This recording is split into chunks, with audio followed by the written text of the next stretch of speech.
यहाँ पर प्रशासन द्वारा या लोकसभा या विधानसभा में बनाया गया कानून सीधा लागू नहीं होता है।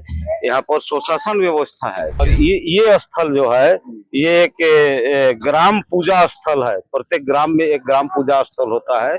ये ग्राम पूजा स्थल है। यहाँ पर काड़ा का बलि होता है, भेड़ा का बलि होता है, मुर्गा का बलि होता है, हांडिया चढ़ावा होता है, ये सारी चीज होता है। लेकिन यहाँ पर जो है इस तरह का जो व्यवस्था को लेकर के जो है बहुत सारा गड़बड़ियां देखने को मिलता है।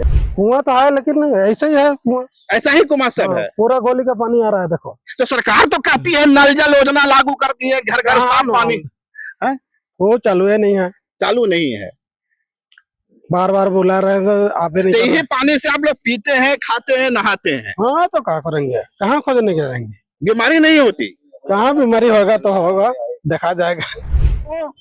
पिछले 6 महीने से सुबह झारखंड में पेशा विमर्श पर मैंने आपको कई कहानियां सुनाई है। पेशा के कई रंग सामने आए, पेशा के कई योद्धा सामने आए और उस पेशा के विमर्श के दौरान जो बात निकल कर आई वह यह थी कि 5वीं अनुसूची के एरिया में, 5वीं अनुसूची के क्षेत्र में यदि कोई सर्वशक्तिमान होता है तो वह ग्राम सभा हो। यानी न लोकसभा न विधानसभा, सबसे बड़ा ग्राम सभा। एक हसीन सपना लगता है, एक रोमानी सपना लगता है। लेकिन क्या जो एक्टिविस्टों के द्वारा जो दावे किए जा रहे हैं ग्राम सभा को लेकर और संविधान के पन्ने में जिसका जिक्र है, क्या वास्तव में ग्राम सभा उसी रूप में जमीन पे फल फूल रहा है? यह सवाल इसलिए है कि इस वक्त मैं दिवड़ी मंदिर के प्रांगण में हूं। यह 5वीं अनुसूची का इलाका है और आप कह सकते हैं कि पूरा जो इलाका है यह मुंडा बहुल क्षेत्र का है। मुंडाओं की एक बड़ी आबादी इस एरिया में निवास करती है। तो कहने का मतलब है कि यह जो मेरा अभिप्राय है उसको बताने के पहले मैं बता दूं कि कल यहाँ कुछ तोड़ फोड़ हुई थी, कुछ दुकान हटाए गए थे और ग्रामीणों के द्वारा, यहाँ के जो स्थानीय ग्रामीण हैं, दुकानदार हैं या जो लोग हैं, उनके द्वारा इसका विरोध किया गया था और दावा किया गया था कि प्रशासन जाति कर रही है। आपने वह विजुअल भी देखा होगा, महिलाओं का वह प्रतिकार भी देखा होगा। लेकिन माजरा क्या है, इस विवाद के पीछे की कहानी क्या है, ग्रामीण क्यों विरोध कर रहे हैं? सरकारी पक्ष का दावा है कि यह देवड़ी मंदिर जो काफी पुराना है, बरसों पुराना है, उसका वह सौंदर्यीकरण चाहती है। जबकि ग्रामीणों की बात करें तो ग्रामीण इस सौंदर्यीकरण पर या इस सुंदरीकरण पर ही सवाल खड़ा कर रहे हैं। उनका कहना है कि यदि सुंदरीकरण किया जाना है तो इसके लिए बेहद जरूरी है ग्राम सभा की अनुमति ली जाए, ग्राम सभा का परमिशन लिया जाए। यानी जो संवैधानिक प्रावधान है कि 5वीं अनुसूची के एरिया में बगैर ग्राम सभा के कोई कार्य नहीं किए जा सकते हैं। चाहे वह जल का मामला हो, जमीन का मामला हो, पहाड़ का मामला हो या वनोत्पाद का मामला हो, सारे के सारे जो अधिकार हैं वह ग्राम सभा में निहित हैं। और उसी के आधार पर यहाँ के ग्रामीणों का मानना है कि सुंदरीकरण होगा नहीं होगा इसका फैसला ग्राम सभा के द्वारा ही किया जाएगा। तो क्या विवाद है, चलिए मैं इसके लिए यहाँ के कुछ स्थानीय ग्रामीणों से आपको रूबरू करवाता हूँ।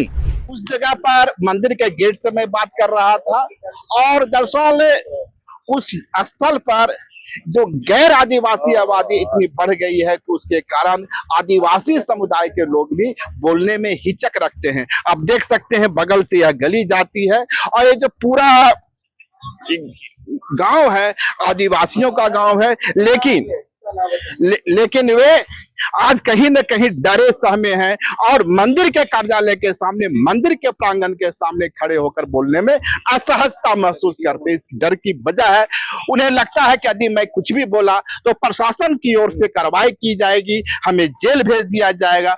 और शायद यही वजह है कि उस मंदिर स्थल पर, उस देवड़ी स्थल पर जो यहाँ के स्थानीय समुदाय हैं वह बोलने से परहेज करते हैं। तो चलते हैं, हम अंदर गांव से दिखलाते हैं आपको कि गांव में लोगों का क्या मिजाज है, उनके दावे क्या है। तो इसके पहले कि मैं आपको गांव में ले चलूं, अंदर का जीवन बताऊं, और वे ग्रामीण जिनके पूर्वजों ने यहाँ पूजा पाठ की शुरुआत की थी और बाद में वो मंदिर बना, जैसा कि आपने सुना, उनका दावा है कि यह सरना स्थल था। सरना आदिवासी समाज के लोग पूजा करते थे। बाद में पंडित जी का प्रवेश होता है और ऊपर एक गुंबद बनाया जाता है और उसके बाद यहाँ दान पेटी की शुरुआत होती है। लेकिन मैं फिर एक बार बता दूं कि उस स्थल पर, मंदिर के स्थल पर ग्रामीण कुछ भी बोलने को तैयार नहीं है, उनके अंदर एक भय है। और हम सीधे गांव की ओर जा रहे हैं जहां मुंडाओं की आबादी रहती है। लेकिन उसके पहले इस गांव की एंट्री में इस कुआं को देखिए। ये कुआं है, आप समझ सकते हैं कि चारों तरफ काई लगे हुए हैं, बदबूदार पानी है। इसी कुआं से ये लोग पानी पीते हैं। सरकार बड़े बड़े दावे करती है, हर घर नल जल योजना की बात की जाती है, और पानी क्या है इस सच्चा, हालांकि नल लगा हुआ है, आप देख सकते हैं, और ये गांव वालों की ओर से लगाया गया है। और अभी ये क्या नाम हुआ आपका? संजय मुंडा जी इसी कुआं से नहा के निकले हैं। क्या बताएं? संजय मुंडा जी, गांव में कोई दूसरा कुआं नहीं है? कुआं तो है, लेकिन ऐसा ही है कुआं, ऐसा ही कुआं सब है। पूरा गोली का पानी आ रहा है, देखो। तो सरकार तो कहती है नल जल योजना लागू कर दी है, घर घर साफ पानी है, वो चालू है नहीं है, चालू नहीं है। बार बार बुला रहे हैं तो आप भी नहीं तो यही पानी से आप लोग पीते हैं, खाते हैं, नहाते हैं। हाँ, तो क्या करेंगे, कहाँ खोजने के जाएंगे? बीमारी नहीं होती? कहाँ बीमारी होगा तो होगा, देखा जाएगा। तो मैं दिखलाने की कोशिश कर रहा था कि यहाँ के जो स्थानीय आदिवासी समुदाय हैं उनकी जिंदगी क्या है। चलिए मैं गांव की ओर ले चलता हूँ आपको। तो आपको हम अंदर गांव की स्थिति दिखाते हैं। दरअसल ये आदिवासी बहुल गांव है और एक है राधा कृष्ण सिंह मुंडा, राधा कृष्ण सिंह मुंडा, राधा कृष्ण सिंह मुंडा का जो यहाँ का आंदोलन रहा है, जो यहाँ पिछले वर्ष भी एक लंबा जद्दोजहद चला था, ग्रामीण विरोध किए थे। उस वक्त भी राधा कृष्ण किशोर इसके अगुवान थे और इन्हें जेल की भी यात्रा करनी पड़ी थी। कितने महीने जेल में रहे थे आप? 28 दिन जेल में रहे थे। और आपके साथ एक और थे, पूर्णचंद्र सिंह मुंडा जी, मुंडा।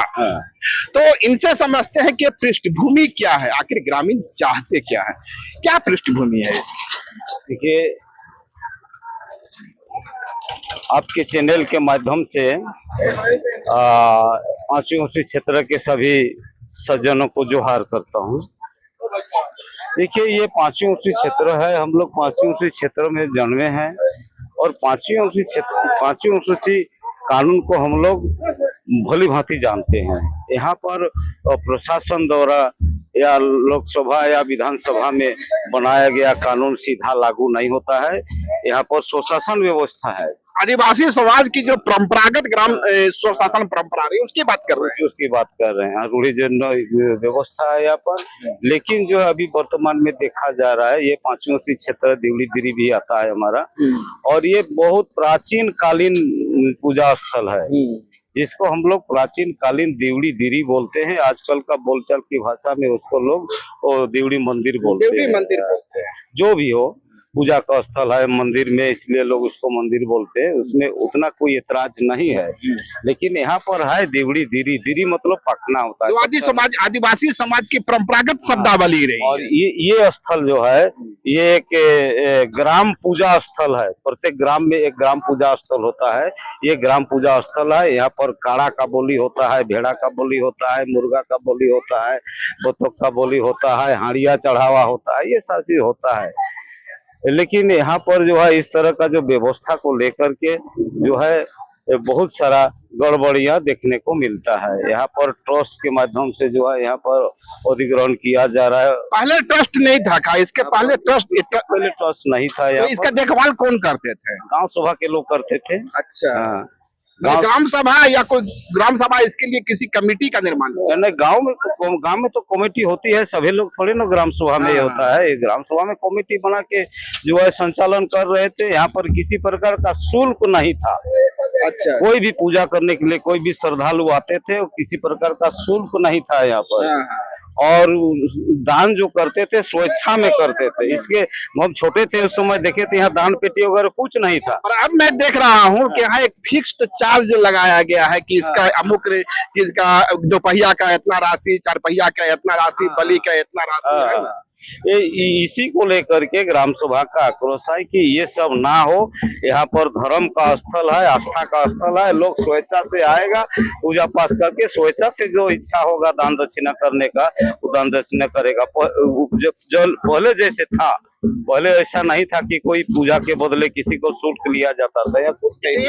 ये ट्रांसफॉर्मेशन कब हुआ, ये बदलाव कब हुआ? मैंने आप कह रहे हैं कि सरना स्थल था, उससे मंदिर के रूप में कब तब्दील हो गया? अच्छा, देखिए पहले तो पूजा स्थल था। ये जो गुम्बज बना ना, ये गुम्बज बनने के बाद इसको मंदिर करार दिया गया, नहीं तो पहले ये नहीं था।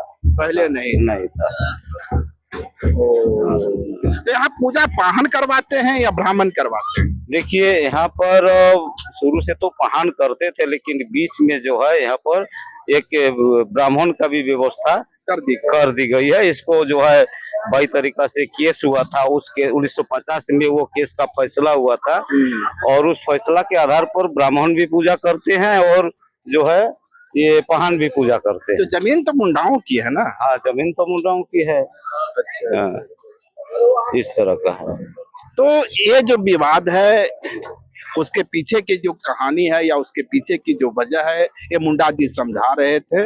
और जैसा कि इन्होंने कहा कि यह जो जमीन है, और 5वीं अनुसूची के पूरे जो इलाके हैं वो करीबन आदिवासी समुदाय की जमीन है, जिसमें सरना मसला दूसरे जमीनें होती हैं।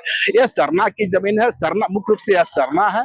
बाद में इसे मंदिर के रूप में तब्दील किया गया, और उसके बाद जो पहले किसी तरह की दान की व्यवस्था नहीं थी, दान पेटी भी टांग दिया गया। अगर खबर पसंद आए तो आप QR स्कैन कर दें हमारा साथ। आपका एक छोटा आर्थिक सहयोग है हमारा बड़ा हौसला।